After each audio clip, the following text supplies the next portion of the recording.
ಜೈ ಹಿಂದ್. ನೋಡ್ರಿ, ಇವತ್ತಿನ ಕ್ಲಾಸಲ್ಲಿ ನಾವು 4ನೇ ಫೆಬ್ರವರಿ ಇವತ್ತೇನು ಎಕ್ಸಾಮ್ ನಡೆಯುತ್ತಲ್ಲ, SSC GD ಬಗ್ಗೆ ನಾವು ಅನಾಲಿಸಿಸ್ ಮಾಡ್ತಾ ಹೋಗೋಣ. ಯಾವ ಕ್ವಶನ್ಸ್ಗಳು ಬಂದಿದಾವ, ಯಾವ ಟಾಪಿಕ್ ಮೇಲೆ ಬಂದಿದಾವ, ನಾವು ಏನನ್ನ ಇನ್ನೂ ಜಾಸ್ತಿ ಓದಬೇಕು ಅಂತಂದು ಹೇಳಿ. ಸೊ ಪ್ರತಿಯೊಂದನ್ನು ಕ್ಲಿಯರ್ ಆಗಿ ಹೇಳ್ತಾ ಹೋಗ್ತೀನಿ. ಇವತ್ತು ನಡೆದಿರುವಂತಹ ಕ್ವಶನ್ ಪೇಪರ್ ಅನಾಲಿಸಿಸ್ ಮಾಡೋಣ. ಎಲ್ರಿಗೂ ಶೇರ್ ಮಾಡ್ರಿ. ಡೈಲಿ ಡೈಲಿ ಏನಪ್ಪಾ ಅಂತಂದು ಹೇಳಿದ್ರೆ ಈ ವಿಡಿಯೋ ಅಪ್ಲೋಡ್ ಆಗುತ್ತಾ 9 ಗಂಟೆ ಒಳಗಡೆ. ಡೈಲಿ ಏನಂತಂದ್ ಹೇಳಿದ್ರೆ 9 ಗಂಟೆ ಒಳಗಡೆ. ಆಲ್ಮೋಸ್ಟ್ ಏನಂತಂದ್ ಹೇಳಿದ್ರೆ ಲೇಟ್ ಆದ್ರೂ ಕೂಡ 10 ಗಂಟೆ ಒಳಗಡೆ ಅಪ್ಲೋಡ್ ಆಗಿರುತ್ತೆ. ಸೊ ವಿಡಿಯೋ ನೋಡ್ಬಿಟ್ಟು ನೋಟ್ಸ್ ಮಾಡ್ಕೊಂಡು ಪ್ರಿಪೇರ್ ಆಗಿರಿ. ಆಮೇಲೆ ನಾನು ತುಂಬಾ ಡೀಟೇಲ್ ಆಗಿ ಏನಂದ್ರೆ ನಾನು ಅನಾಲಿಸಿಸ್ ಮಾಡ್ತೀನಿ. ಲಾಸ್ಟ್ ಟೈಮು ತುಂಬಾ ಕ್ವಶನ್ಸ್ ಗಳನ್ನ ಏನ್ ಕೇಳಿದ್ರೆ ಅಷ್ಟೇ ನೋಡ್ತಾ ಹೋಗಿದ್ವಿ. ಬಟ್ ಆದ್ರೆ ಇವತ್ತಿನ ಕ್ಲಾಸ್ ಅಲ್ಲಿ ಆಯಾ ಕಾನ್ಸೆಪ್ಟ್ಸ್ ಗಳನ್ನ ನೆಕ್ಸ್ಟ್ ಏನ್ ಕೇಳಬಹುದು ಬೇರೆ ಶಿಫ್ಟ್ ಗಳಲ್ಲಿ ಅನ್ನೋದನ್ನು ಕೂಡ ನಾನು ಇವತ್ತಿನ ಇದರಲ್ಲಿ ಡಿಸ್ಕಷನ್ ಮಾಡ್ತಾ ಹೋಗ್ತೀನಿ. ನೋಡ್ರಿ, ಫಸ್ಟ್ ಕ್ವಶನ್ ನಮಗ್ ಬಂದಿರೋದು ಪಂಚವಾರ್ಷಿಕ ಯೋಜನೆಗಳ ಮೇಲೆ ಬಂದಿತ್ತು. ಪಂಚವಾರ್ಷಿಕ ಯೋಜನೆಗಳ ಮೇಲೆ ಕ್ವಶನ್ ಬಂದೈತೆ. ಇದು ಸ್ಟಾರ್ಟ್ ಆಗಿದ್ದು ಅಂದ್ರೆ ಇದನ್ನ ಕಂಟ್ರೋಲ್ ಮಾಡೋದು ಏನಂತಂದ್ ಹೇಳಿದ್ರೆ ಪ್ಲಾನಿಂಗ್ ಕಮಿಷನ್ ಅಂತಂದ್ ಹೇಳ್ತೀವಿ. ಅದನ್ನ 2015ರಲ್ಲಿ ಏನ್ ಮಾಡಿದಾರ ಅಂದ್ರೆ ನೀತಿ ಆಯೋಗ ಅಂತಂದ್ ಹೇಳಿ ಚೇಂಜ್ ಮಾಡಿದಾರ. ಸೊ ಪಂಚವಾರ್ಷಿಕ ಯೋಜನೆಗಳನ್ನ ರಷ್ಯಾದಿಂದ ತಗೊಂಡ್ ಬಂದಿದಾರ. ಟೋಟಲ್ ಆಗಿ ಇಲ್ಲಿವರೆಗೂ 12 ಪಂಚವಾರ್ಷಿಕ ಯೋಜನೆಗಳನ್ನ ಜಾರಿಗೆ ತಗೊಂಡ್ ಬಂದಿದಾರ. ಫಸ್ಟ್ ಒನ್ ನೋಡ್ರಿ, ಹ್ಯಾರೋಲ್ಡ್ ಡೋಮರ್ ಅಂತಂದ್ ಹೇಳಿ ಅದನ್ನ ಮಾದರಿ ಅಂತಂದ್ ಹೇಳಿ ಕರಿತೀವಿ. ಇದು ಜಾಸ್ತಿ ಕೃಷಿಗೆ ಸಂಬಂಧಪಟ್ಟಂತದ್ದಾಗೈತೆ. ಕೃಷಿಗೆ ಸಂಬಂಧಪಟ್ಟಂತಹ ಯೋಜನೆ ಆಗೈತೆ. ಇದ್ರಲ್ಲಿ ನೀರಾವರಿ ಯೋಜನೆಗಳನ್ನ ಜಾರಿಗೆ ತಗೊಂಡು ಬಂದಿದಾರ. ಪಾಕ್ರಾ ನಂಗಲ್ ಡ್ಯಾಮ್ ಅನ್ನ ಕಟ್ಟಿದಾರ. ಅದೇ ತರ ಹಿರಾಕುಡ್ ಡ್ಯಾಮ್ ಅನ್ನ ಕಟ್ಟಿದಾರ. ನಾಗಾರ್ಜುನ ಸಾಗರ್ ಡ್ಯಾಮ್ ಅನ್ನು ಕೂಡ ಕೃಷ್ಣಾ ನದಿಗೆ ಕಟ್ಟಿದಾರ. ಇದನ್ನ ನೀವು ನೆನ್ಪಿಟ್ಕೋಬೇಕು. ಎರಡನೇ ಪಂಚವಾರ್ಷಿಕ ಯೋಜನೆಗಳನ್ನ ನಾವು PC ಮೆಹಲ್ನೋಬಿಸ್ ಅಂತ ಕರಿತೀವಿ. ಎರಡನೇ ಪಂಚವಾರ್ಷಿಕ ಯೋಜನೆಯನ್ನ PC ಮೆಹಲ್ನೋಬಿಸ್, ಅದು ಕೈಗಾರೀಕರಣಕ್ಕೆ ಸಂಬಂಧಪಟ್ಟೈತೆ. ಆಮೇಲೆ ಒಂದನೇದ್ರಲ್ಲಿ IIT 5 IITಗಳನ್ನ ಸ್ಥಾಪನೆ ಮಾಡಿದಾರೆ ಒಂದನೇ ಪಂಚವಾರ್ಷಿಕದಲ್ಲಿ. ಎರಡನೇದ್ ನೋಡ್ರಿ, ಅದಾದ ನಂತರ ಮೂರನೇ ಪಂಚವಾರ್ಷಿಕ ಯೋಜನೆ. ಇದು ಕೂಡ ಏನಂತಂದ್ ಹೇಳಿದ್ರೆ ಕೃಷಿ ಮತ್ತು ಕೈಗಾರಿಕೆ ಎರಡಕ್ಕೂ ಸಂಬಂಧಪಡುತ್ತೆ. ಇದೇ ಟೈಮ್ ಅಲ್ಲಿ 1962ರಲ್ಲಿ ಚೀನಾ ಆಕ್ರಮಣ, ಆಮೇಲೆ ಭಾರತ ಪಾಕಿಸ್ತಾನ 1965ರಲ್ಲಿ ನಡೆಯುತ್ತೆ. ಆಮೇಲೆ ನೆಕ್ಸ್ಟ್ ರಜಾ ದಿನಗಳನ್ನ ಘೋಷಿಸ್ತಾರ. ನಾಲ್ಕನೇ ಪಂಚವಾರ್ಷಿಕ ಯೋಜನೆಗಳ ಇದರಲ್ಲಿ ಕುಟುಂಬ ಯೋಜನೆಗಳ ಜಾರಿಗೆ ಬರ್ತಾವ. ಸ್ಥಿರತೆ ಮತ್ತು ಸ್ವಾವಲಂಬನೆ ಮಾಡೋಣ ಅಂತಂದ್ ಹೇಳ್ತಾರ. 14 ಬ್ಯಾಂಕ್ಗಳ ರಾಷ್ಟ್ರೀಕರಣ ಆಗತ್ತೆ. ಇದು ತುಂಬಾ ಇಂಪಾರ್ಟೆಂಟ್. ಇದೇ ಟೈಮ್ ಅಲ್ಲಿ ಹಸಿರು ಕ್ರಾಂತಿ ಕೂಡ ಜಾರಿಗೆ ಬರುತ್ತೆ. ನಾಲ್ಕನೇ ಪಂಚವಾರ್ಷಿಕ ಯೋಜನೆ ಕ್ಲಿಯರ್. 1970 ಟೈಮಲ್ಲಿ ಹಸಿರು ಕ್ರಾಂತಿ ಬರುತ್ತೆ. ಆಮೇಲೆ 5ನೇ ಪಂಚವಾರ್ಷಿಕ ಯೋಜನೆ ಏನಂದ್ರೆ ಬಡತನ ನಿರ್ಮೂಲನೆಗೆ ಬರುತ್ತೆ. ಇವು ಅಷ್ಟು ನೆನ್ಪಿಟ್ಕೊಟ್ರೆ 5ನೇ ಪಂಚವಾರ್ಷಿಕ ಯೋಜನೆ ಒಳಗೂ ನಮ್ಗೆ ಕ್ವಶನ್ಸ್ ಗಳು ಬಂದಿದಾವ. ಸೊ ಎರಡನೇದ್ ನೋಡ್ರಿ, ತುಂಬಾ ಇಂಪಾರ್ಟೆಂಟ್ ಕೇಳಿದಾರೆ. ಏನಂದ್ರೆ ಪಂಡಿತ್ ಶಿವಕುಮಾರ್ ಶರ್ಮಾ ಬಗ್ಗೆ ಒಂದು ಕ್ವಶನ್ ಬಂದೈತಿ. ಯಾರು ಇವರು ಪಂಡಿತ್ ಶಿವಕುಮಾರ್ ಶರ್ಮಾ? ಇವ್ರು ಯಾರಂತಂದ್ ಹೇಳಿದ್ರೆ ಸಂತೂರ್ ವಾದಕರು. ಸಂತೂರ್ ಅನ್ನೋದು ಏನಂತಂದ್ ಹೇಳಿದ್ರೆ ಒಂದು ಮ್ಯೂಸಿಷಿಯನ್ ಮಟ್ರಿ ಇದು ಬರುತ್ತೆ. ಸೊ ಅದ್ರ ವಾದಕರು ಏನಂತಂದ್ ಸಂತೂರ್ ವಾದಕರು ಪಂಡಿತ್ ಶಿವಕುಮಾರ್ ಶರ್ಮಾ ಅವರು. ಇವರಿಗೆ 1986ರಲ್ಲಿ ಸಂಗೀತ ನಾಟಕ ಅಕಾಡೆಮಿ ಪ್ರಶಸ್ತಿ ಸಿಗತ್ತೆ. ಅದಕ್ಕೋಸ್ಕರ ಕೇಳಿದಾರ. ಆಮೇಲೆ 2001ರಲ್ಲಿ ಪದ್ಮ ವಿಭೂಷಣ ಪ್ರಶಸ್ತಿ ಕೂಡ ಸಿಗತ್ತೆ ಇವರಿಗೆ. ಏನು ಪದ್ಮ ವಿಭೂಷಣ ಪ್ರಶಸ್ತಿ. ಸೇಮ್ ಅದೇ ತರ ಇನ್ ಅದರ್ ಯಾರು ಅಂತ ನೋಡೋಣ. ನೋಡ್ರಿ, ಸಂತೂರ್ ವಾದಕರು ಯಾರು ಅಂತಂದ್ ಹೇಳಿದ್ರೆ ಶಿವಕುಮಾರ್ ಶರ್ಮಾ, ಆಮೇಲೆ ಭಜನ್ ಚಪ್ರಿ ಅಂತಂದ್ ಹೇಳಿ ಬರ್ತಾರ. ಆಮೇಲೆ ತರುಣ್ ಭಟ್ಟಾಚಾರ್ಯ, ಇವರೆಲ್ಲ ಸಂತೂರ್ ವಾದಕರು. ನೆಕ್ಸ್ಟ್ ಸಾರಂಗಿ ಯಾರು ನುಡಿಸ್ತಾರ ಅಂತಂದ್ ಹೇಳಿದ್ರೆ ಶಕೂರ್ ಖಾನ್, ರಾಮ್ ನಾರಾಯಣ್, ಗೋಪಾಲ್ ಮಿಶ್ರಾ, ಸಬ್ರಿ ಖಾನ್ ಅಂತಂದ್ ಹೇಳಿ. ಆಮೇಲೆ ಸುಲ್ತಾನ್ ಖಾನ್. ಆಮೇಲೆ ಸರೋದ್ ವಾದಕರು ನೋಡ್ರಿ, ಇಲ್ಲಿ ಒಂದು ಲಿಸ್ಟ್ ಐತೆ. ಸರೋದ್ ವಾದಕರು ಇವ್ರು ಯಾರ್ಯಾರು ಅಂತಂದ್ ಹೇಳಿದ್ರೆ ಸರೋದ್ ವಾದಕರು ಅಲ್ಲಾವುದ್ದೀನ್ ಖಾನ್, ಹಫೀಜ್ ಅಲಿ ಖಾನ್, ಅಲಿ ಅಕ್ಬರ್ ಖಾನ್. ನೀವು ಸ್ಟಾಪ್ ಮಾಡಿ ಒಂದ್ ಸೈಡ್ ಬರ್ದಿಟ್ಕೊಂತೀರಾ, ಬರ್ದಿಟ್ಕೊಳ್ರಿ. ಇವರೆಲ್ಲ ಸರೋದ್ ವಾದಕರು. ಇದ್ರ ಮತ್ತೆ ಇಂಪಾರ್ಟೆಂಟ್ ಕ್ವಶನ್ ಕೇಳ್ಬೋದು ನಿಮ್ಗೆ. ಶಹನಾಯಿ ನುಡ್ಸೋರು ನೋಡ್ರಿ, ಶಹನಾಯಿ ಯಾರು ನುಡಿಸ್ತಾರ ಅಂತಂದ್ ಹೇಳಿದ್ರೆ ಇಲ್ಲಿ ಬರ್ತಾರ ನೋಡ್ರಿ. ಉಸ್ತಾದ್ ಬಿಸ್ಮಿಲ್ಲಾ ಖಾನ್ ಆಗಿರ್ಬೋದು, ಅಲಿ ಹುಸೇನ್ ಖಾನ್ ಆಗಿರ್ಬೋದು, ಪಂಡಿತ್ ಅನಂತ್ ಲಾಲ್, PT ರಘುನಾಥ್. ಸೊ ಒಂದ್ ಇದು ನೋಡ್ಕೊಳ್ರಿ. ಆಮೇಲೆ ಸಿತಾರ್ ವಾದಕರು ಇವರೆಲ್ಲ ಕೆಳಗಡೆ ಯೂಸುಫ್ ಅಲಿ ಖಾನ್, ವಾಹಿದ್ ಖಾನ್, PT ಶಂಕರ್, ಇವರೆಲ್ಲರೂ ಬರ್ತಾರ. ಇವ್ ಇಷ್ಟೇನಂತಂದ್ ಹೇಳಿ ಇವಾಗ ಏನ್ ತೋರಿಸಿದ್ನಲ್ಲ ಸಿತಾರ್ ವಾದಕರು, ಇವರು ಕೂಡ ಇಂಪಾರ್ಟೆಂಟ್ ಆಗ್ತಾರ. ಒಂದು ಲಿಸ್ಟ್ ಅನ್ನ ಸೈಡ್ ಬರ್ದಿಟ್ಕೊಂಡ್ರಿ. ಇದು ಒಂದೇ ವಿಡಿಯೋ ನೋಡ್ತೀರಿ GKಗೋಸ್ಕರ. ಸೊ ಎಲ್ಲಾನು ಏನಂತಂದ್ ಹೇಳಿದ್ರೆ ಕವರ್ ಆಗತ್ತೆ. ಎಲ್ಲಾನು ನೋಡ್ರಿ, ಶಹನಾಯಿ, ಸರೋದ್ ವಾದಕರು, ಸಾರಂಗಿ ವಾದಕರು ಎಲ್ಲಾನು ಕೂಡ ಏನಂತಂದ್ ಹೇಳಿದ್ರೆ ಇದ್ರಲ್ಲಿ ಒಂದ್ ಲಿಸ್ಟ್ ಐತೆ. ಇವೇ ಬರ್ಬೋದು ನಿಮ್ಗೆ, ಬೇರೆ ಏನು ಬರಂಗಿಲ್ಲ. ಆಮೇಲೆ ಕೊಳಲು ನೋಡ್ಕೊಳ್ರಿ, ಕೊಳಲು ಒಂದ್ ನೋಡ್ಕೋಬೇಕು ನೀವು. ಯಾರು ಅಂತಂದ್ರೆ PT ಹರಿಪ್ರಸಾದ್ ಅಂತ ಹೇಳಿ ಬರ್ತಾರ. ದೇವೇಂದ್ರ ಮುರುಡೇಶ್ವರ್, ರಘುನಾಥ್ ಸೇಠ್, ನಿತ್ಯಾನಂದ್ ಹಲ್ದಿಪುರ್ ಅಂತಂದ್ ಹೇಳಿ ಬರ್ತಾರ. ಇವಾಗ ಒಂದ್ ಲಿಸ್ಟ್ ಅನ್ನ ಬರ್ದಿಟ್ಕೊಡ್ರಿ. ನೆಕ್ಸ್ಟ್ ನೋಡೋಣ. ಸೊ ಇನ್ನೊಂದು ಕ್ವಶನ್ ನಿಮ್ಗೆ ಏನ್ ಬಂದೈತೆ ಅಂತಂದ್ ಹೇಳಿದ್ರೆ third one Subbulakshmi, MS Subbulakshmi ಅವ್ರ ಬಗ್ಗೆ ನಿಮ್ಗೆ ಕ್ವಶನ್ ಬಂದೈತೆ. ಸೊ ಇವ್ರು ಯಾವ್ದಕ್ ಸಂಬಂಧಪಟ್ಟಿದಾರ ಅಂತಂದ್ ಹೇಳಿ, ಇವ್ರೊಬ್ರು ಯಾರು ಅಂತಂದ್ ಹೇಳಿದ್ರೆ ಸಂಗೀತಗಾರರು ಅಂತಂದ್ ಹೇಳ್ತೀವಿ MS ಸುಬ್ಬಲಕ್ಷ್ಮಿ ಅವ್ರ ಬಗ್ಗೆ. ಇನ್ನೂ ಏನಾದ್ರು ಡೀಟೇಲ್ಸ್ ಇದ್ರೆ ನನಗೆ ಹಾಕ್ರಿ. ಸೊ ಇವ್ರಿಗೆ ಭಾರತ ರತ್ನ ಅವಾರ್ಡ್ ಬಂದೈತೆ. ಯಾಕೆ ಇಂಪಾರ್ಟೆಂಟ್ ಅಂತಂದ್ ಹೇಳಿದ್ರೆ ಇವರು ಭಾರತ ರತ್ನ ಅವಾರ್ಡ್ ಬಂದೈತೆ. ಅದ್ರ ಜೊತೆಗೆ ಇನ್ಯಾರ್ಯಾರು ಬಂದೈತೆ ಸಂಗೀತಗಾರರಲ್ಲಿ ನೋಡ್ರಿ, ರವಿಶಂಕರ್ ಅವ್ರಿಗೆ ಏನಂತಂದ್ ಹೇಳಿದ್ರೆ ಭಾರತ ರತ್ನ ಅವಾರ್ಡ್ ಬಂದೈತೆ. ಇವರು ಸಿತಾರ್ ವಾದಕರು. ರವಿಶಂಕರ್ ಏನಂತಂದ್ ಹೇಳಿದ್ರೆ ಸಿತಾರ್ ವಾದಕರು. ಕೇಳ್ಬೋದು ನಿಮ್ ಕ್ವಶನ್. ಸೊ ಅದಕ್ಕೋಸ್ಕರ ಇವ್ರಿಗೆ ಏನಂತಂದ್ ಹೇಳಿದ್ರೆ ಭಾರತ ರತ್ನ ಅವಾರ್ಡ್ ಬಂದೈತೆ. ಆಮೇಲೆ ಇನ್ನೊಬ್ರು MS ಸುಬ್ಬಲಕ್ಷ್ಮಿ ಅವ್ರಿಗೆ ಕೂಡ ಏನಂತಂದ್ರೆ ಕರ್ನಾಟಕ ಶಾಸ್ತ್ರೀಯ ಗಾಯಕಿ. ಇವರು ಕರ್ನಾಟಕ ಶಾಸ್ತ್ರೀಯ ಗಾಯಕಿ. ಅದಕ್ಕೋಸ್ಕರ ಇವ್ರಿಗೆ ಏನಂತಂದ್ ಹೇಳಿದ್ರೆ ಇವ್ರಿಬ್ರು ಇಂಪಾರ್ಟೆಂಟ್ ಆಗ್ತಾರ. ಅದನ್ನ ನೀವು ನೆನ್ಪಿಟ್ಕೋಬೇಕು. ಅವೇ ಕ್ವಶನ್ಸ್ ಗಳು ಬಂದಿದಾವ್. ಇಲ್ಲಿವರೆಗೂ ನಾವು ಎಲ್ಲ ಡಿಸ್ಕಷನ್ ಮಾಡಿದ್ವಿ. ನೆಕ್ಸ್ಟ್ ಕ್ವಶನ್ ನೋಡ್ರಿ, ಡುರಾಂಡ್ ಕಪ್ ಅಂತಂದ್ ಹೇಳಿ ಬಂದೈತೆ. Durand cup. So Durand cup ಯಾವ ಕ್ರೀಡೆಗೆ ಸಂಬಂಧಪಟ್ಟಿದೆ ಅಂತಂದ್ ಹೇಳಿ ಕ್ವಶನ್ ಕೇಳಿದಾರ. ಯಾವ ಕ್ರೀಡೆಗೆ ಸಂಬಂಧಪಟ್ಟೈತೆ? ಫುಟ್ಬಾಲ್ ಕ್ರೀಡೆಗೆ ಸಂಬಂಧಪಟ್ಟೈತೆ. ಸೇಮ್ ಅದೇ ತರ ಫುಟ್ಬಾಲ್ಗೆ ಇನ್ನೇನೇನ್ ಬರ್ತಾವ? ಸಂತೋಷ್ ಟ್ರೋಫಿ ಅಂತಂದ್ ಹೇಳಿ ಬರ್ತೈತಿ.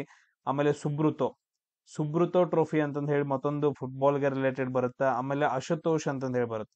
ಅಶುತೋಷ್ ಟ್ರೋಫಿ ಏನಂತಂದ್ ಹೇಳಿದ್ರೆ ಫುಟ್ಬಾಲ್ಗೆ ರಿಲೇಟೆಡ್ ಆಗತ್ತ. ಸೇಮ್ ಅದೇ ತರ ಇನ್ನೊಂದ್ ಏನ್ ಬರ್ತಾವ ಅಂತಂದ್ ಹೇಳಿದ್ರೆ ಫಿಫಾ ವರ್ಲ್ಡ್ ಕಪ್ಸ್ ಗಳು ಕೂಡ ಫುಟ್ಬಾಲ್ಗೆ ರಿಲೇಟೆಡ್ ಆಗಿರುವ ಪ್ರೈಸ್ ಗಳಾಗಿದಾವ. ಸೊ ನೋಡಿ, ಟೋಟಲ್ ಆಗಿ ಕ್ರೀಡೆಗಳ ಮೇಲೆ ಏನಂತಂದ್ ಹೇಳಿದ್ರೆ 5 ವಿಡಿಯೋಸ್ ಗಳಿದಾವ. ಆ 5 ವಿಡಿಯೋಸ್ ಗಳಲ್ಲಿ ನಿಮ್ಗೆ 3 ಕ್ವಶನ್ಸ್ ಗಳಂತೂ ಬಂದೇ ಬರ್ತಾವ. ಕ್ರೀಡೆಗಳಲ್ಲಿ ಏನಂತಂದ್ ಹೇಳಿದ್ರೆ 3 ಕ್ವಶನ್ಸ್ ಗಳು. 5 ವಿಡಿಯೋಸ್ ಗಳನ್ನ ಪ್ರಾಪರ್ ಆಗಿ ಮಾಡ್ಕೊಂಡ್ರೆ ಅವುಗಳ ಲಿಸ್ಟ್ ಅನ್ನ ನಾನು ಕೆಳಗಡೆ ಕೊಟ್ಟಿರ್ತೀನಿ, ಡಿಸ್ಕ್ರಿಪ್ಷನ್ ಬಾಕ್ಸ್ ಅಲ್ಲಿ ಕೆಳಗಡೆ ಕೊಟ್ಟಿರ್ತೀನಿ. ಅವುಗಳನ್ನ ನೀವು ನೋಡ್ಕೊಬೇಕು. ಸರ್ ಯಾವ ತರ ನೋಡ್ಕೋಬೇಕು ಅನ್ನೋದು ಯಾರಿಗಾದ್ರೂ ಗೊತ್ತಿಲ್ಲ ಅಂತಂದ್ ಹೇಳಿದ್ರೆ ಜಸ್ಟ್ ಯೂಟ್ಯೂಬ್ ಹೋಗ್ರಿ, ಯಾವ್ದಾದ್ರು ವಿಡಿಯೋನ ತಗೊಂಡ್ರೆ ಅದ್ರಲ್ಲಿ ಮೋರ್ ಅಂತಂದಿರುತ್ತೆ ನೋಡ್ರಿ. ಕೆಳಗಡೆ ಸ್ವಲ್ಪ ಸ್ಲೈಡ್ ಮಾಡ್ರಿ, ಅಲ್ಲಿ ಲೈಕ್ ಅದು ಇದು ಕೆಳಗಡೆ ಬರ್ತಾವ, ಡಿಸ್ಕ್ರಿಪ್ಷನ್, ಅದ್ರ ಬಗ್ಗೆ ಡೀಟೇಲ್ಸ್ ಮೋರ್ ಅಂತಂದಿರುತ್ತೆ. ಅಲ್ಲಿ ಕ್ಲಿಕ್ ಮಾಡ್ರಿ, ಅದ್ರ ಮೇಲೆ ಎಲ್ಲ ಸಿಕ್ಬಿಡ್ತಾವ ನಿಮ್ಗೆ. ಸೊ ನೆಕ್ಸ್ಟ್ ಕ್ವಶನ್ ನೋಡ್ರಿ. ನೆಕ್ಸ್ಟ್ ಕ್ವಶನ್ ನಮ್ಗೆ ಬಂದಿರೋದು MS ಸ್ವಾಮಿನಾಥನ್ ಬಗ್ಗೆ. ನಾನು ಹೇಳಿದ್ದೆ ಈ ಕ್ವಶನ್ ಪಕ್ಕ ಬಂದೇ ಬರುತ್ತೆ ಅಂತಂದ್ ಹೇಳಿ. MS ಸ್ವಾಮಿನಾಥನ್ ಬಗ್ಗೆ ಕ್ವಶನ್ ಕೇಳಿದ್ರೆ, ಬಟ್ ಆದ್ರೆ ಇಲ್ಲಿ ಡಿಫ್ರೆಂಟ್ ಆಗಿ ಕೇಳಿದ್ರೆ ಇವ್ರದ್ದು ನಿಧನ ಯಾವಾಗ ಆಯ್ತು ಅಂತಂದ್ ಹೇಳಿ ಕ್ವಶನ್ ಕೇಳಿದ್ರೆ, ಇವ್ರದ್ದು ನಿಧನ ಯಾವಾಗ ಆಗಿತ್ತು ಅಂದ್ರೆ 2023 ಸೆಪ್ಟೆಂಬರ್ ಅಲ್ಲಿ 28ನೇ ತಾರೀಕು ಸೆಪ್ಟೆಂಬರ್ ತಿಂಗಳಲ್ಲಿ ಇವ್ರದ್ದು ನಿಧನ ಆಗಿತ್ತು. ಅದ್ರ ಬಗ್ಗೆ ಕ್ವಶನ್ ಅನ್ನ ಕೇಳಿದಾರೆ. MS ಸ್ವಾಮಿನಾಥನ್ ಬಗ್ಗೆ ತುಂಬಾ ಇಂಪಾರ್ಟೆಂಟ್ ಆಗುತ್ತೆ. ಯಾಕ? ಹಸಿರು ಕ್ರಾಂತಿ ಪಿತಾಮಹ ಆಗ್ತಾರ. ಹಸಿರು ಕ್ರಾಂತಿ. ಈ ಹಸಿರು ಕ್ರಾಂತಿ ಯಾವ್ಯಾವ ಸಂಬಂಧಪಡುತ್ತ? ಗೋಧಿ ಮತ್ತು ಭತ್ತಕ್ಕ ಸಂಬಂಧಪಡುತ್ತ. ಇತರದ್ದು ಇಳುವರಿ ಜಾಸ್ತಿಯನ್ನ ಮಾಡಕ್ ಸ್ಟಾರ್ಟ್ ಮಾಡ್ತಾರ.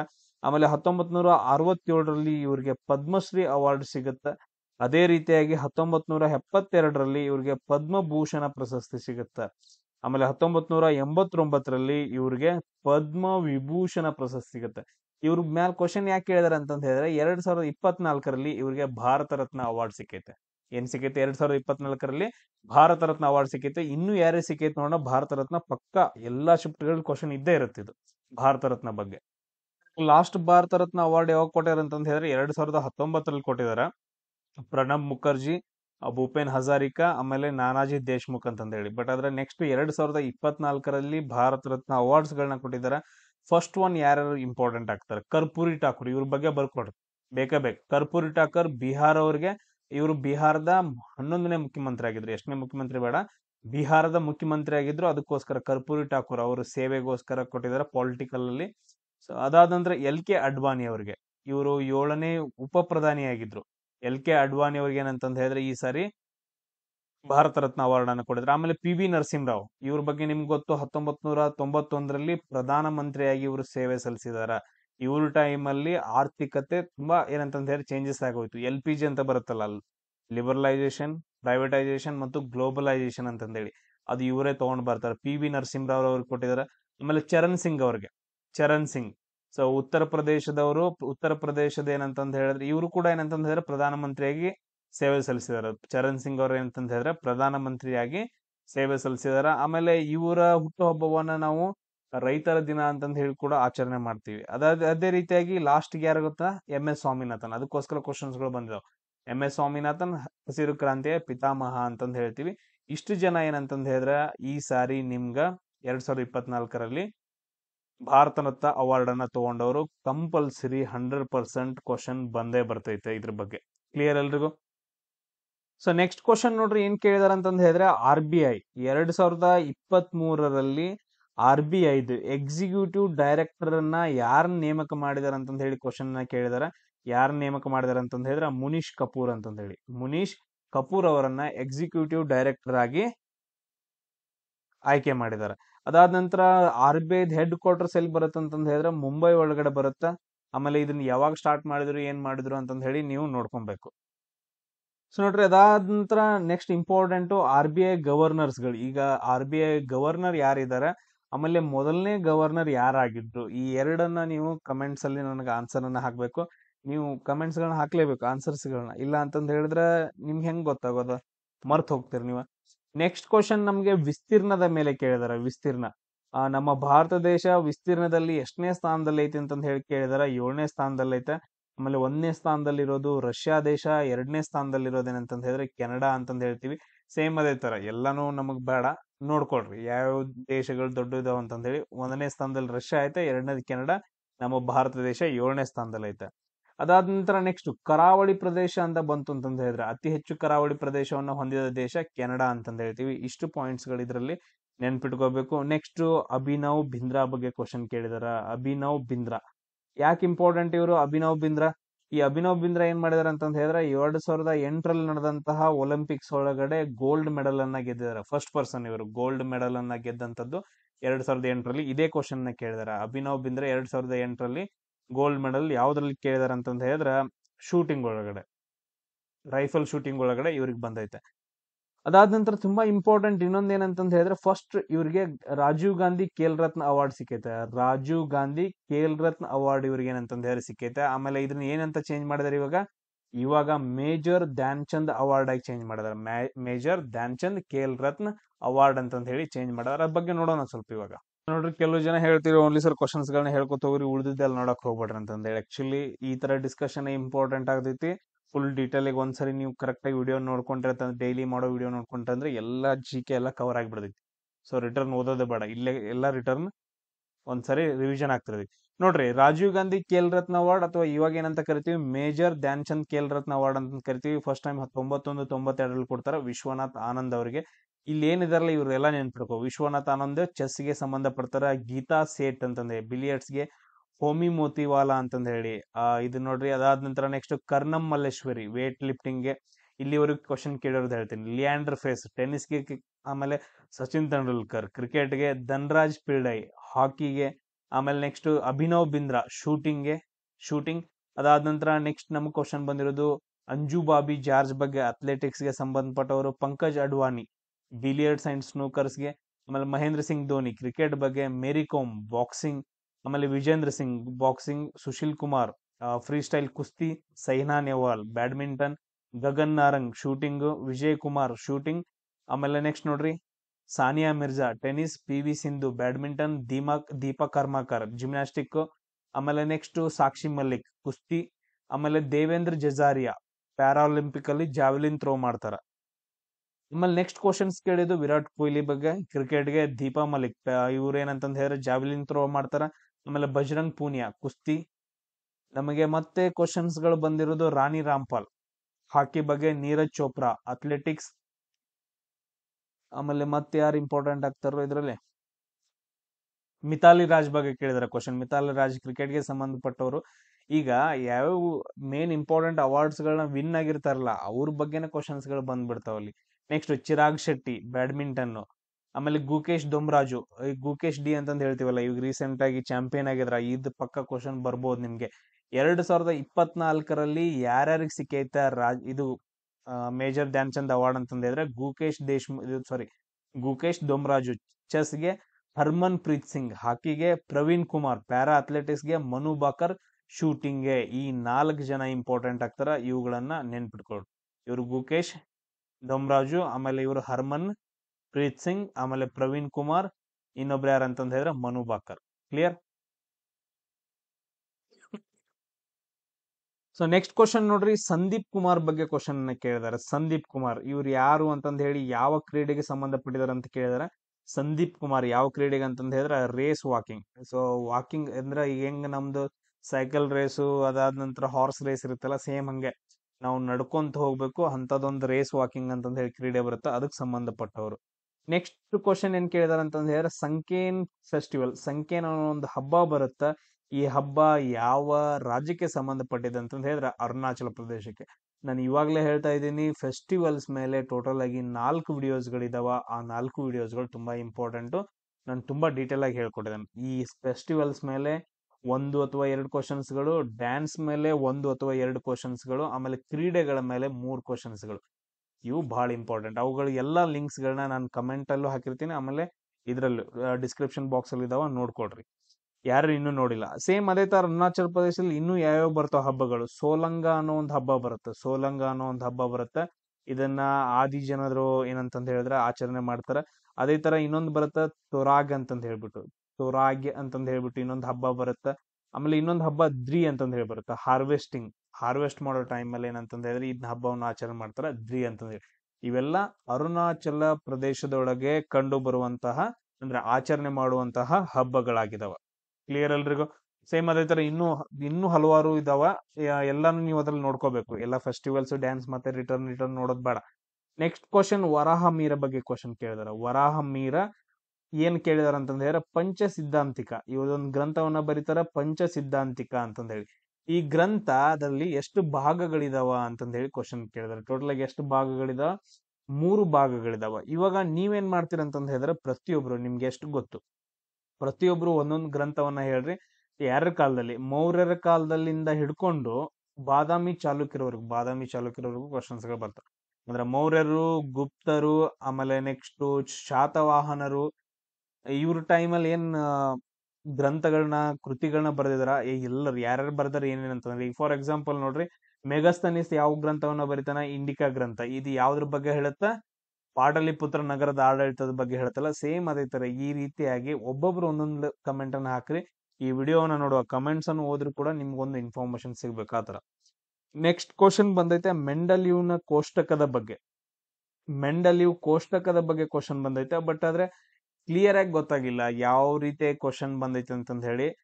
ಇಲ್ಲಿ ಇಂಪಾರ್ಟೆಂಟ್, ಯಾವ್ದಾದ್ರು ನೀವು ವಸ್ತು ಎಲಿಮೆಂಟ್ ಅನ್ನ ತಗೊಳ್ರಿ. ಯಾವ್ದಾದ್ರು ಒಂದು ಎಲಿಮೆಂಟ್ ಅನ್ನ ತಗೊಂಡ್ರಿ ಅಂತಂದ್ ಹೇಳಿದ್ರೆ ಟೋಟಲ್ ಆಗಿ ಎಷ್ಟಿದಾವ? ಇವಾಗ 118 ಎಲಿಮೆಂಟ್ಸ್ ಗಳಿದಾವ. ಟೋಟಲ್ ಆಗಿ ಎಷ್ಟಿದಾವ? 118 ಎಲಿಮೆಂಟ್ಸ್ ಗಳಿದಾವ, ಮೂಲ ವಸ್ತುಗಳಿದಾವ. ಅದ್ರಲ್ಲಿ ಇನ್ನೊಂದು ಇಂಪಾರ್ಟೆಂಟ್ ಏನಂತಂದ್ ಹೇಳಿದ್ರೆ ಹೀಲಿಯಂ, ಹೈಡ್ರೋಜನ್ ಫಸ್ಟ್ ಬರ್ತೈತಿ, ಅದಾದ ನಂತರ ಹೀಲಿಯಂ ಬರುತ್ತೆ. ಇದೆಲ್ಲ ಯಾವ್ದ್ರ ಮೇಲೆ ಡಿಪೆಂಡ್ ಆಗಿರುತ್ತೆ ಅಂತಂದ್ ಹೇಳಿದ್ರೆ ಅಟಾಮಿಕ್ ನಂಬರ್ ಮೇಲೆ, ಅಟಾಮಿಕ್ ಅಂದ್ರೆ ಪರಮಾಣು ಸಂಖ್ಯೆ ಮೇಲೆ ಎಲ್ಲ ಡಿಪೆಂಡ್ ಆಗಿರುತ್ತೆ. ಪರಮಾಣು ಸಂಖ್ಯೆ ಹೆಂಗ್ ಇನ್ಕ್ರೀಸ್ ಆಗೋತ ಹೋಗುತ್ತೋ ಆ ತರ ಹೋಗ್ಬಿಡ್ತೈತಿ. ಸೊ ಹೈಡ್ರೋಜನ್ 1 ಆಗತ್ತೆ, ಹೀಲಿಯಂ 2 ಆಗತ್ತೆ. ಯಾವ್ದು ಈ ರೀತಿಯಾಗಿ ಒಂದು ಕ್ವಶನ್ ಬಂದೈತೆ ಮೆಂಡಲಿವ್ನ ಕೋಷ್ಟಕದ ಬಗ್ಗೆ, ನೀವು ನೋಡ್ಕೊಳ್ಬೇಕು ಒಂದ್ ಸ್ವಲ್ಪ. ನೆಕ್ಸ್ಟ್ ನೋಡ್ರಿ, 2023ರಲ್ಲಿ ಫಂಡಮೆಂಟಲ್ ಡ್ಯೂಟೀಸ್ ಎಷ್ಟಿದಾವು ಅಂತ ಕೇಳಿದಾರೆ. ಮೂಲಭೂತ ಕರ್ತವ್ಯ 100% ಒಂದು ಕ್ವಶನ್. Fundamental duties ಎಷ್ಟಿದಾವೆ? ಇವಾಗ 11 ಇದಾವೆ. ಬಟ್ ಆದ್ರೆ 1976ರಲ್ಲಿ 42ನೇ ಅಮೆಂಡ್ಮೆಂಟ್ ಏನ್ ಮಾಡ್ತಾರಲ್ಲ, 42ನೇ ಅಮೆಂಡ್ಮೆಂಟ್, ಅವಾಗ ಎಷ್ಟಿದ್ದು? ಟೋಟಲ್ ಆಗಿ 10 ಇದ್ವು. ಇವಾಗ ಎಷ್ಟಿದಾವ? 11 ಇದಾವ. ಈ ಕ್ವಶನ್ ಅನ್ನ ಕೇಳಿದಾರ. ನೆಕ್ಸ್ಟ್ ಡಿಫ್ರೆಂಟ್ ಆಗಿ ಕೇಳ್ಬೋದು. ಎಷ್ಟನೇ ಅಮೆಂಡ್ಮೆಂಟ್ ಮುಖಾಂತರ? 42ನೇ ಅಮೆಂಡ್ಮೆಂಟ್ ಮುಖಾಂತರ ಸೇರಿಸ್ತಾರ. ಆಮೇಲೆ ಇದನ್ನ ಸೇರಿಸಿದಂತ, ಅಂದ್ರೆ ಶಿಫಾರಸ್ ಮಾಡಿದವ್ರು ಯಾರಂತಂದ್ ಹೇಳಿದ್ರೆ ಸರ್ದಾರ್ ಸ್ವರ್ಣ ಸಿಂಗ್ ಕಮಿಟಿ. ಯಾವುದು? ಸರ್ದಾರ್ ಸ್ವರ್ಣ ಸಿಂಗ್ ಕಮಿಟಿ ಏನ್ ಮಾಡತ್ತಂತ ಹೇಳಿದ್ರೆ ಇದನ್ನ ಶಿಫಾರಸ್ ಮಾಡುತ್ತೆ. ಯಾವ ಆರ್ಟಿಕಲ್ ಅಂಡರ್ ಬರ್ತಾವ? ಆರ್ಟಿಕಲ್ 51A ಒಳಗಡೆ ಬರ್ತಾವ. ABCD ಅಂತಂದ್ ಹೇಳ್ಬಿಟ್ಟು ಟೋಟಲ್ ಆಗಿ 11 ಇದಾವ. ಇಷ್ಟು ಕ್ಲಿಯರ್ ಆಗಿ ನೆನ್ಪಿಟ್ಕೋಬೇಕು. ಆಮೇಲೆ ನೆಕ್ಸ್ಟ್ ಕ್ವಶನ್ ನಿಮ್ಗೆ ಗಂಭೀರ, ಆಮೇಲೆ ನೆಕ್ಸ್ಟ್ ದಾಲಿ, ಇನ್ನೊಂದ್ ಏನಂತಂದ್ ಹೇಳಿದ್ರೆ ಜಾತ್ರಾ. ಇವು ನೃತ್ಯ ಪ್ರಕಾರಗಳು ಬರ್ತಾವ. ಈ ನೃತ್ಯ ರೂಪಗಳು ಅಥವಾ ನೃತ್ಯ ಪ್ರಕಾರಗಳು ಯಾವ ರಾಜ್ಯಕ್ಕೆ ಸಂಬಂಧಪಟ್ಟಿದಾವ ಅಂದ್ರೆ ಪಶ್ಚಿಮ ಬಂಗಾಳ ರಾಜ್ಯಕ್ಕೆ ಸಂಬಂಧಪಟ್ಟಂತವಾಗಿದಾವ. ನಿಮ್ಗೆ ಒಡಿಸ್ಸಾ ಅಂತಾನು ಬರುತ್ತ, ಒಡಿಸ್ಸಾ ಮತ್ತು ಪಶ್ಚಿಮ ಬಂಗಾಳ. ಬಟ್ ಅದ್ರ ಒಡಿಸ್ಸಾ ಆಪ್ಷನ್ ಕೊಟ್ಟಿರಲಿಲ್ಲ ಅಂತ ಪಶ್ಚಿಮ ಬಂಗಾಳವನ್ನ ಕೊಟ್ಟಿದಾರ. ಅದೇ ತರ ನೋಡ್ರಿ, 2023ರಲ್ಲಿ ಗೃಹಲಕ್ಷ್ಮಿ ಯೋಜನೆ ಬರುತ್ತಲ್ಲ, ಇದು ಬಹಳ ಫೇಮಸ್ ಐತಿ ಇವಾಗ. ಗೃಹಲಕ್ಷ್ಮಿ ಯೋಜನೆ ಯಾವ ರಾಜ್ಯದಲ್ಲಿ ಸ್ಟಾರ್ಟ್ ಮಾಡಿದ್ರು ಫಸ್ಟ್ ಗೆ ಅಂತ ಕ್ವಶನ್ ಅನ್ನ ಕೇಳಿದಾರೆ. ಯಾವ ರಾಜ್ಯದಲ್ಲಿ? ನಮ್ದ ಕರ್ನಾಟಕ ರಾಜ್ಯದಲ್ಲಿ ಫಸ್ಟ್ ಸ್ಟಾರ್ಟ್ ಮಾಡ್ತಾರ. ಆಮೇಲೆ ಇವಾಗ ಎಲ್ಲೆಲ್ಲಿ ಇದಾವ? ತೆಲಂಗಾಣದಲ್ಲಿ ಐತೆ, ಮಧ್ಯಪ್ರದೇಶದಲ್ಲಿ ಐತೆ, ಆಮೇಲೆ ಛತ್ತೀಸ್ಗಢದಲ್ಲಿ ಐತೆ. ಇಷ್ಟು ರಾಜ್ಯಗಳಲ್ಲಿ ಗೃಹಲಕ್ಷ್ಮಿ ಯೋಜನೆಯನ್ನ ಜಾರಿಗೆ ತಗೊಂಡ್ ಬಂದಿದೆ. ನೆಕ್ಸ್ಟ್ ನೋಡ್ರಿ ಕ್ವಶನ್, ಮೋಹಿನಿ ಅಟ್ಟಂ ಅನ್ನೋದೊಂದು ನೃತ್ಯ. ಸೊ ಇದು ಯಾವ ಕ್ಲಾಸಿಕಲ್ ಡ್ಯಾನ್ಸ್, ಇದು ಯಾವ ರಾಜ್ಯಕ್ಕೆ ಸಂಬಂಧಪಟ್ಟೈತಿ ಅಂತ ಕ್ವಶನ್ ಕೇಳಿದಾರೆ. ಕೇರಳಗೆ. ಕೆಲವೊಂದು ಇಂಪಾರ್ಟೆಂಟ್ ಬರ್ತಾವ, ಬೇಸಿಕ್ ನೆನ್ಪಿಟ್ಕೋಬೇಕು, ಉಳಿದದ್ದು ಆಮೇಲೆ ನೋಡ್ಕೊಬೇಕು. ಸೊ ಕೇರಳದಲ್ಲಿ ಯಾವ್ಯಾವು? ಮೋಹಿನಿ ಅಟ್ಟಂ ಮತ್ತು ಕಥಕ್ಕಳಿ. ತಮಿಳುನಾಡದಲ್ಲಿ ಯಾವ್ದು ಬರುತ್ತೆ? ಭರತನಾಟ್ಯ. ಆಂಧ್ರ ಪ್ರದೇಶ್ ಮತ್ತು ತೆಲಂಗಾಣದಲ್ಲಿ ಯಾವ್ದು ಬರುತ್ತೆ? ಕೂಚಿಪುಡಿ. ಕರ್ನಾಟಕದಲ್ಲಿ ನಾವ್ ಯಾವ್ದು ಹೇಳ್ತೀವಿ? ಯಕ್ಷಗಾನ ಅಂತಂದ್ ಹೇಳ್ತೀವಿ. ಉತ್ತರ ಪ್ರದೇಶದಲ್ಲಿ ಕಥಕ್ ಅಂತಂದ್ ಹೇಳ್ತೀವಿ. ಆಮೇಲೆ ಒಡಿಸ್ಸಾದಲ್ಲಿ ಒಡಿಸಿ, ಮಣಿಪುರದಲ್ಲಿ ಮಣಿಪುರಿ, ಅಸ್ಸಾಂ ಅಲ್ಲಿ ಬರುತ್ತೆ ಬಿಹು ಅಂತಂದ್ ಹೇಳಿ, ಬಿಹು. ಸೊ ಈ ತರ ಬರ್ತಾವಲ್ಲ, ಇವುಗಳನ್ನ ನೀವು ಮೇನ್ ನೆನ್ಪಿಟ್ಕೋಬೇಕು. ಆಮೇಲೆ ಮಹಾರಾಷ್ಟ್ರದಲ್ಲಿ ಲಾವಣಿ ಬಗ್ಗೆ ಕ್ವಶನ್ ಕೇಳ್ತಾರ, ಲಾವಣಿ. ಅದೇ ತರ ನೆಕ್ಸ್ಟ್ ಕ್ವಶನ್ ಅಟಾರ್ನಿ ಜನರಲ್ ಬಗ್ಗೆ ಕ್ವಶನ್ ಐತೆ. ನೆಕ್ಸ್ಟ್ ಕ್ವಶನ್, ಅಟಾರ್ನಿ ಜನರಲ್ ನ ಯಾರ್ ನೇಮಕ ಮಾಡ್ತಾರ ಅಂತಂದ ಹೇಳಿದ್ರೆ ರಾಷ್ಟ್ರಪತಿಯವರು ನೇಮಕ ಮಾಡ್ತಾರ. ಆರ್ಟಿಕಲ್ 76(1) ಪ್ರಕಾರ, ಆರ್ಟಿಕಲ್ 76(1) ಪ್ರಕಾರ ಅಟಾರ್ನಿ ಜನರಲ್ ಅನ್ನ ರಾಷ್ಟ್ರಪತಿಯವರು ನೇಮಕ ಮಾಡ್ತಾರ. ಇವರು ಕಾನೂನಿನ ಮೊದಲ ಸದಸ್ಯರು ಅಂತಂದ ಹೇಳ್ತೀವಿ. ಎಲ್ಲ ಕಾನೂನು ಏನ್ ಬರ್ತಾರೋ ಅದ್ರ ಮೊದಲ ಸದಸ್ಯರು. ಇವ್ರ ಕೆಲಸ ಏನಂತಂದ ಹೇಳಿದ್ರೆ ಸುಪ್ರೀಂ ಕೋರ್ಟ್ ಮತ್ತು ಪ್ರೆಸಿಡೆಂಟ್ ನಡುವೆ ಏನಂತಂದ ಹೇಳಿದ್ರೆ ಕೆಲಸ ಮಾಡ್ತಾರೆ. ಸುಪ್ರೀಂ ಕೋರ್ಟ್ ಸಲಹೆಗಳನ್ನ ಪ್ರೆಸಿಡೆಂಟ್ ಗೆ ನೀಡೋದು ಇವ್ರ ಕೆಲಸ ಆಗಿರುತ್ತೆ. ಏನಾದ್ರೂ ಕೇಸ್ಗಳಿದ್ವು ಅಂತಂದ ಹೇಳಿದ್ರೆ ಇದು ಪಾರ್ಲಿಮೆಂಟ್ ಅಲ್ಲಿ ಅವನ್ನೆಲ್ಲ ಏನಂತಂದ ಹೇಳಿದ್ರೆ ವಾದ ಮಾಡೋರು ಯಾರಂತಂದ ಹೇಳಿದ್ರೆ ಅಟಾರ್ನಿ ಜನರಲ್ ಸುಪ್ರೀಂ ಕೋರ್ಟ್ ಒಳಗಡೆ. ಆರ್ಟಿಕಲ್ 143 ಹೇಳುತ್ತೆ ಸಲಹೆ ಅಂತಂದ ಹೇಳ್ತೀವಿ. ಸುಪ್ರೀಂ ಕೋರ್ಟ್ ಇಂದ ಸಲಹೆಯನ್ನ ರಾಷ್ಟ್ರಪತಿಯವರಿಗೆ ಹೇಳೋದು ಯಾರ ಕೆಲಸ? ಅಟಾರ್ನಿ ಜನರಲ್ ಅವ್ರ ಕೆಲಸ ಅಂತಂದ ಹೇಳ್ತೀವಿ. ನೆಕ್ಸ್ಟ್ ಇನ್ನೊಂದು ಕ್ವಶನ್ ಬರುತ್ತಾ, 8 ಏಪ್ರಿಲ್, ತುಂಬಾ ಇಂಪಾರ್ಟೆಂಟ್ ಇದೆ. 8 ಏಪ್ರಿಲ್ 1929ರಲ್ಲಿ ಭಗತ್ ಸಿಂಗ್ ರವರು ಏನ್ ಮಾಡ್ತಾರ ಅಂತಂದ ಹೇಳಿದ್ರೆ ಬಾಂಬ್ ಅನ್ನ ಹಾಕ್ತಾರ. ಎಲ್ಲಿ ಹಾಕಿದಾರ ಅಂತ ಕ್ವಶನ್ ಕೇಳಿದಾರ, ದೆಹಲಿ ಸಂಸತ್ ಮೇಲೆ, ದೆಹಲಿ ಕೇಂದ್ರೀಯ ಸಂಸತ್ ಅಥವಾ ವಿಧಾನಸಭಾ ಮೇಲೆ ಏನ್ ಮಾಡ್ತಾರ ಅಂದ್ರ ಬಾಂಬ್ ಅನ್ನ ಹಾಕ್ತಾರ. ಇಷ್ಟು ಏನಂತಂದ ಹೇಳಿದ್ರೆ ಈ ತರ ಕ್ವಶನ್ಸ್ ಗಳು ನಿಮಗ್ ಬಂದಿದಾವ. ಇನ್ನೂ ಹಲವಾರು ಕ್ವಶನ್ಸ್ ಗಳು ಮಿಸ್ ಆಗಿದಾವ. ಈಗ ನಾವು ಸರ್ಚ್ ಮಾಡಿ ಆಮೇಲೆ ಬೇರೆಯವ್ರು ಎಷ್ಟು ಹೇಳಿದ್ರ ಅಷ್ಟು ಕ್ವಶನ್ಸ್ ಗಳನ್ನ ನಾನು ಕವರ್ ಮಾಡಿದೀನಿ. ಇನ್ನೂ ಕ್ವಶನ್ಸ್ ಗಳು ಇದಾವ. ನಾನು ಎಲ್ಲಾ ಶಿಫ್ಟ್ ಗಳನ್ನ ಕವರ್ ಮಾಡ್ತಿದ್ದೀನಿ. ಕ್ವಶನ್ಸ್ ಗಳು ಡಿಫ್ರೆಂಟ್ ಆಗಿ ಬರ್ತಾವ ನೋಡ್ರಿ. ಇನ್ನೊಬ್ರು ಯಾರಂತಂದ ಹೇಳಿದ್ರೆ ಪಾರುಲ್ ಅಂತಂದ ಹೇಳಿ ಬರ್ತಾರ. ಪಾರುಲ್ ಪರ್ಮಾರ್ ಅಂತಂದ ಹೇಳಿ, ಪಾರುಲ್ ಪರ್ಮಾರ್ ಅಂತಂದ ಹೇಳಿ. ಇವರು ಯಾವ ಕ್ರೀಡೆಗೆ ಸಂಬಂಧಪಟ್ಟಿದ್ದಾರೆ ಅಂತಂದ ಹೇಳಿ ಕ್ವಶನ್ ಕೇಳಿದಾರೆ. ಬ್ಯಾಡ್ಮಿಂಟನ್ ಕ್ರೀಡೆಗೆ ಸಂಬಂಧಪಟ್ಟಂತಹ ವ್ಯಕ್ತಿಯಾಗಿದ್ದಾರೆ ಪಾರುಲ್ ಪರ್ಮಾರ್. ಆಮೇಲೆ ನೆಕ್ಸ್ಟ್ ಕ್ವಶನ್ ಕೇಳಿದಾರೆ ನೋಡ್ರಿ, ಯಾವಾಗ್ಲೇ ಪಂಚವಾರ್ಷಿಕ ಯೋಜನೆ ಅಂತಂದ ಹೇಳಿದ್ನಲ್ಲ, 1ನೇ ಪಂಚವಾರ್ಷಿಕ ಯೋಜನೆ ಯಾವಾಗ ಜಾರಿಗೆ ಬಂದೈತಿ ಅಂತ ಕ್ವಶನ್ ಕೇಳಿದ್ರೆ 1951ರಿಂದ 56ರವರೆಗೂ. ಇದು ಯಾವ್ದಕ್ ಸಂಬಂಧಪಟ್ಟೈತೆ? ಕೃಷಿಗೆ ಸಂಬಂಧಪಟ್ಟಂತಹದ್ದಾಗೈತೆ. ಆಮೇಲೆ ನೆಕ್ಸ್ಟ್ ಕ್ವಶನ್ ಏನ್ ಕೇಳಿದಾರೆ ಅಂತಂದ ಹೇಳಿದ್ರೆ 1947ರಲ್ಲಿ ನಮಗ್ ಸ್ವಾತಂತ್ರ್ಯ ಏನ್ ಸಿಕ್ತಲ್ಲ, ಆ ಟೈಮ್ ಅಲ್ಲಿ ಬ್ರಿಟನ್ ಅಲ್ಲಿ ಅಂದ್ರೆ ಇಂಗ್ಲೆಂಡ್ ಅಲ್ಲಿ ಪ್ರಧಾನ ಮಂತ್ರಿ ಯಾರಾಗಿದ್ರು ಅಂತಂದು ಕ್ವಶನ್ ಅನ್ನ ಕೇಳಿದ್ರೆ ಯಾರಾಗಿದ್ರು? ಕ್ಲೆಮೆಂಟ್ ಅಟ್ಲಿ ಅಂತಂದ್ ಹೇಳ್ತೀವಿ. ಯಾರು? ಕ್ಲೆಮೆಂಟ್ ಅಟ್ಲಿ ಅಂತಂದ್ ಹೇಳ್ತೀವಿ. ಇನ್ನೊಂದು ಕ್ವಶನ್ ಕೇಳ್ಬೋದು ನಿಮ್ಗೆ. ನೆಕ್ಸ್ಟ್ 1947 ಟೈಮಲ್ಲಿ ನಮಗೆ ಏನ್ ಸ್ವತಂತ್ರ ಸಿಕ್ಕೈತಲ್ಲ, ಆ ಟೈಮ್ ಅಲ್ಲಿ ಗವರ್ನರ್, ಭಾರತದ ಗವರ್ನರ್ ಅಂದ್ರೆ ವೈಸ್ರಾಯ್ ಅಂತಂದ್ ಹೇಳ್ತೀವಲ್ಲ, ಯಾರಾಗಿದ್ರು? Mountbatten. ಯಾರಾಗಿದ್ರು? ಮೌಂಟ್ ಬ್ಯಾಟನ್ ಅವ್ರ ಏನಾಗಿದ್ರು ಅಂದ್ರ ಗವರ್ನರ್ ಆಗಿದ್ರು ಅಂತಂದ್ ಹೇಳ್ತೀವಿ. ಇಷ್ಟು ನೋಡ್ಕೋಬೇಕು ನೀವು. ಆಮೇಲೆ ನೆಕ್ಸ್ಟ್ ಕ್ವಶನ್ ನಿಮ್ಗೆ ಬಂದಿರೋದು ಯಾವ್ದ್ರ ಮೇಲೆ ಅಂತಂದ್ ಹೇಳಿದ್ರ ಬಾಂಗ್ಲಾದೇಶದ ರಿಲಿಜನ್ ಯಾವುದು, ಮೇಜರ್ ರಿಲಿಜನ್ ಯಾವುದು ಅಂತಂದ್ ಹೇಳಿ ಕ್ವಶನ್ ಕೇಳಿದಾರೆ.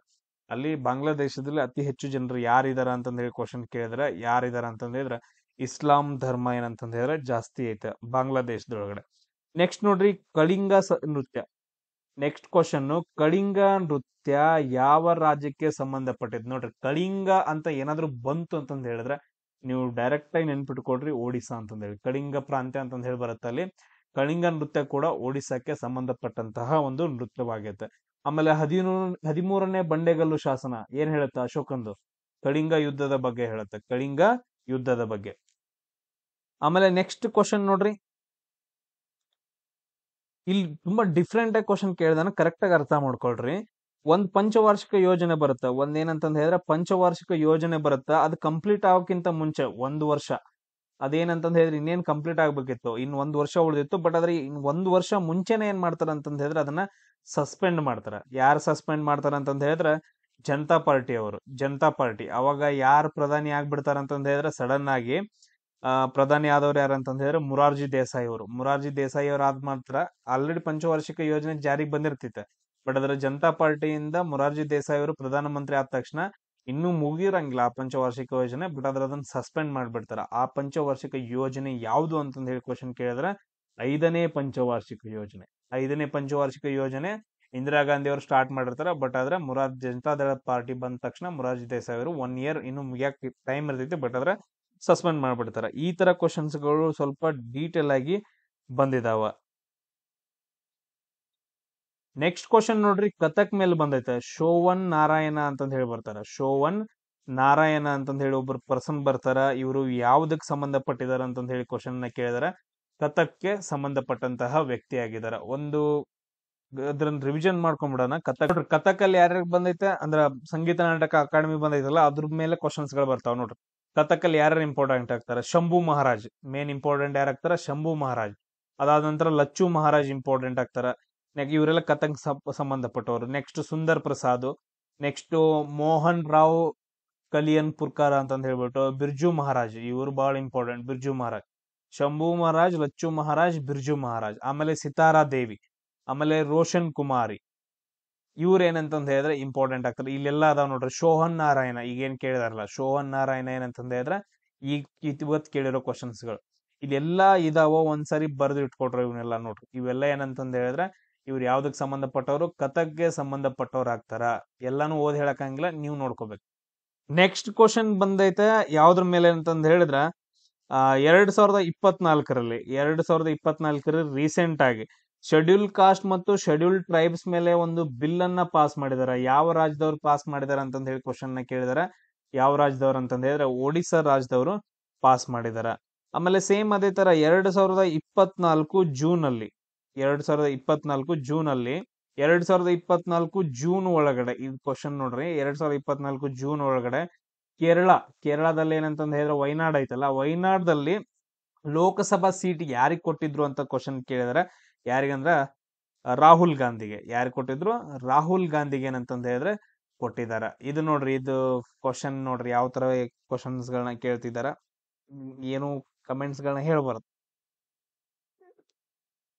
ರಾಹುಲ್ ಗಾಂಧಿ. ನೆಕ್ಸ್ಟ್ ನೋಡ್ರಿ, ಮಾಟ ಮಂತ್ರ, ಮಾಟ ಆಗಿರ್ಬೋದು, ಯಂತ್ರಗಳನ್ನ ಯೂಸ್ ಮಾಡೋದಾಗಿರ್ಬೋದು, ಈ ತರ ಬ್ಲ್ಯಾಕ್ ಮ್ಯಾಜಿಕ್ ಅಂತಂದ್ ಹೇಳ್ತೀವಲ್ಲ, ಇದೆಲ್ಲ ಯಾವ ವೇದದಲ್ಲಿ ಬರುತ್ತ ಅಂತಂದ್ ಹೇಳಿ ಕ್ವಶನ್ ನ ಕೇಳಿದ್ರೆ. ಯಾವ ವೇದದಲ್ಲಿ ಅಂತಂದ್ರೆ ಅಥರ್ವಣ ವೇದದಲ್ಲಿ. ತುಂಬಾ ಇಂಪಾರ್ಟೆಂಟ್. ಫಸ್ಟ್ ಒನ್ ಏನಂತಂದ್ ಹೇಳಿದ್ರೆ ಋಗ್ವೇದದೊಳಗಡೆ ಜ್ಞಾನದ ಬಗ್ಗೆ ಬರ್ತಾವ ಎಲ್ಲಾನು, ಅದ್ರಲ್ಲಿ ಶ್ಲೋಕಗಳಾಗಿರ್ಬೋದು ಅದು ಇದು ಅಂತಂದ್ ಹೇಳಿ. ನೆಕ್ಸ್ಟ್ ಸಾಮವೇದ ಅಂತಂದ್ ಹೇಳಿ ಬರುತ್ತೆ. ಸಾಮವೇದದಲ್ಲಿ ಇದೇನಂತಂದ್ ಹೇಳಿದ್ರೆ ಸಂಗೀತಕ್ಕೆ ಸಂಬಂಧಪಟ್ಟದ್ದಾಗಿರುತ್ತೆ. ಆಮೇಲೆ ನೆಕ್ಸ್ಟ್ ಇನ್ನೊಂದು ಯಜುರ್ವೇದ, ಯಜ್ಞ ಯಾಗಾದಿಗಳಿಗೆ ಸಂಬಂಧಪಟ್ರೆ. ಅಥರ್ವಣ ವೇದ ಏನಂದ್ರೆ ಮಾಟ ಮಂತ್ರ, ಬ್ಲ್ಯಾಕ್ ಮ್ಯಾಜಿಕ್ ಗೆ ಸಂಬಂಧಪಟ್ಟೈತೆ. ಈ ಕ್ವಶನ್ ಕೂಡ ಬಂದೈತೆ ನಿಮ್ಗೆ. ನೆಕ್ಸ್ಟ್ ರೈಟ್ ಟು ಲೈಫ್ ಅಂದ್ರೆ ಜೀವಿಸುವ ಹಕ್ಕು ಅಂತಂದ್ ಹೇಳುವಂತಹ ಒಂದು ಆರ್ಟಿಕಲ್ ಯಾವುದು ಅಂತಂದ್ ಹೇಳಿ ಕ್ವಶನ್ ಕೇಳಿದ್ರ. ಅಂದ್ರೆ ಇದು ಫಂಡಮೆಂಟಲ್ ರೈಟ್ಸ್ ಮೇಲೆ ಬಂದಿರುವಂತ ಕ್ವಶನ್ ನೋಡ್ರಿ. ಪಾಲಿಟಿ ಮೇಲೆ ನಾನು ಒಂದು ಮ್ಯಾರಥಾನ್ ವಿಡಿಯೋನ ಮಾಡಿ ಹಾಕಿದ್ದೀನಿ. ಬಹಳ ಅಂದ್ರೆ ಬಹಳ ಇಂಪಾರ್ಟೆಂಟ್. ಇಲ್ಲಿವರೆಗೂ ಕೇಳಿರುವಂತ ಕ್ವಶನ್ಸ್ ಗಳನ್ನೆಲ್ಲಾನು ಇನ್ಕ್ಲೂಡ್ ಮಾಡಿದ. ಅಲ್ಲೇ ಲಿಂಕ್ ಐತೆ ನೋಡ್ರಿ ಕೆಳಗಡೆ. ಜೀವಿಸುವ ಹಕ್ಕು ಆರ್ಟಿಕಲ್ 21 ಏನಂತಂದ್ ಹೇಳಿದ್ರೆ ಜೀವಿಸುವ ಹಕ್ಕದ ಬಗ್ಗೆ ಹೇಳುತ್ತ. ನೆಕ್ಸ್ಟ್ ಇನ್ನೊಂದು ನೀಲಗಿರಿ ಬಯೋಸ್ಪಿಯರ್ ಬರುತ್ತಲ್ಲ, ನೀಲಗಿರಿ ಬಯೋಸ್ಪಿಯರ್ ಇದು ಯಾವ ಯಾವ ರಾಜ್ಯಗಳಲ್ಲಿ ಆವರಿಸ್ಕೊಂಡೈತಿ ಅಂತಂದ್ ಹೇಳಿ ಕ್ವಶನ್ ನ ಕೇಳಿದಾರ. ತಮಿಳುನಾಡು ಮೇನು, ನೆಕ್ಸ್ಟ್ ಕೇರಳ, ಅದಾದ ನಂತರ ಕರ್ನಾಟಕ. ಈ 3 ರಾಜ್ಯಗಳಲ್ಲಿ ನೀಲಗಿರಿ ಬಯೋಸ್ಪಿಯರ್ ಏನಂತಂದ್ ಹೇಳಿದ್ರೆ ಆವರಿಸ್ಕೊಂಡೈತೆ. ಅದೇ ರೀತಿಯಾಗಿ ಇನ್ನೊಂದು ಬರುತ್ತಾ ಸಸ್ಟೈನೇಬಲ್ ಡೆವಲಪ್ಮೆಂಟ್ ರಿಪೋರ್ಟ್ ಪ್ರಕಾರ 2023-24 ರಿಪೋರ್ಟ್ ಪ್ರಕಾರ. ಸೊ ಯಾವ ರಾಜ್ಯ ಅಂದ್ರೆ ಡೆವಲಪ್ಮೆಂಟ್ ಒಳಗಡೆ ಯಾವ ರಾಜ್ಯ ಮೊದ್ಲಿಗೆ ಐತೆ ಅಂತಂದ್ ಹೇಳಿದ್ರೆ ಉತ್ತರ ಪ್ರದೇಶ ಅಂತಂದ್ ಹೇಳ್ತೀವಿ. ಈ ಕ್ವಶನ್ ಏನಂತಂದ್ ಹೇಳಿದ್ರೆ ಇದ್ರಲ್ಲಿ ಕೇಳಿದಾರ ನೋಡ್ರಿ. ಎಷ್ಟೆಷ್ಟು ಎಲ್ಲಾನು ಆಲ್ ಶಿಫ್ಟ್ GK ಕ್ವಶನ್ಸ್ ಗಳನ್ನ ನಾನು ಡಿಸ್ಕಷನ್ ಮಾಡತ್ತೇನೆ.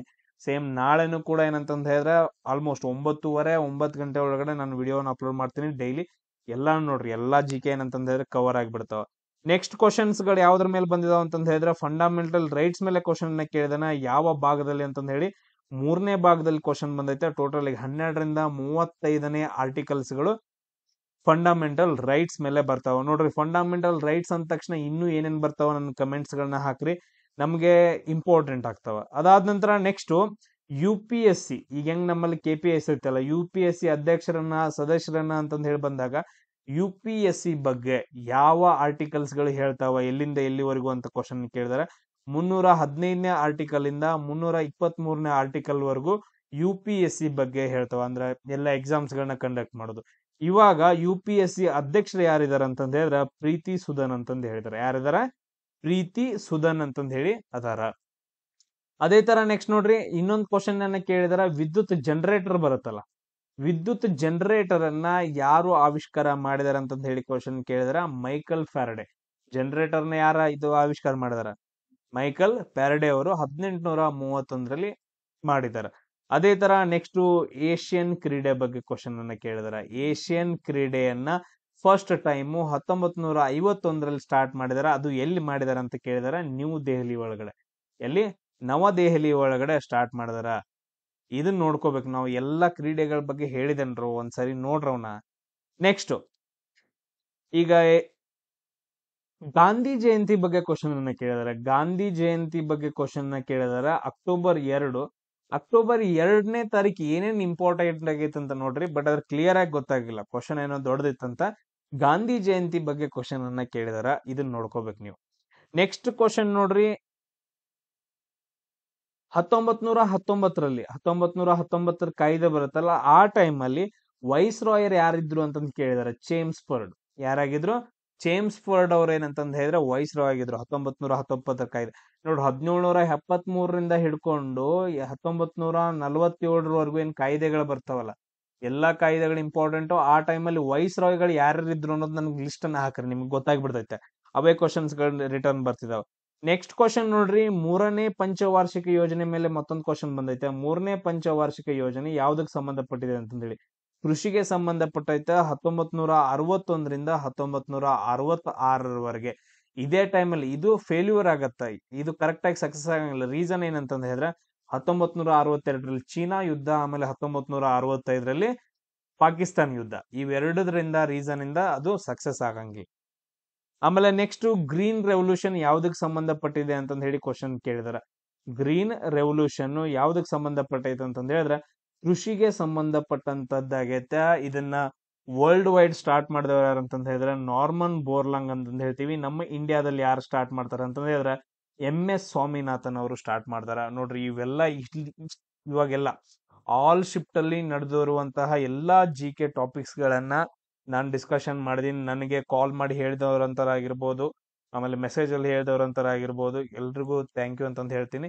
ಆಮೇಲೆ ಬೇರೆ ಕಡೆ ಸರ್ಚ್ ಮಾಡಿ ಕೂಡ ಎಲ್ಲ ಹೇಳಿದೀನಿ. ಸೇಮ್ ಇದೇ ತರ ವಿಡಿಯೋಸ್ಗಳನ್ನ ಅಪ್ಲೋಡ್ ಮಾಡ್ತಾ ಹೋಗ್ತೀನಿ. ಎಲ್ರಿಗೂ ಶೇರ್ ಮಾಡ್ರಿ, ಸಬ್ಸ್ಕ್ರೈಬ್ ಆಗ್ರಿ. ಆಮೇಲೆ ನೆಕ್ಸ್ಟ್ ಇನ್ನೊಂದೇನಂತಂದ ಹೇಳಿದ್ರೆ, ಈಗ ಮಾಹಿತಿ ಬಂದಿರೋ ಪ್ರಕಾರ ರೀಸನಿಂಗ್ ಒಳಗಡೆ 20ಕ್ಕೆ 20 ಏನಂತಂದ ಹೇಳಿದ್ರೆ ಟಚ್ ಮಾಡಿದಾರೆ ಹುಡುಗರು.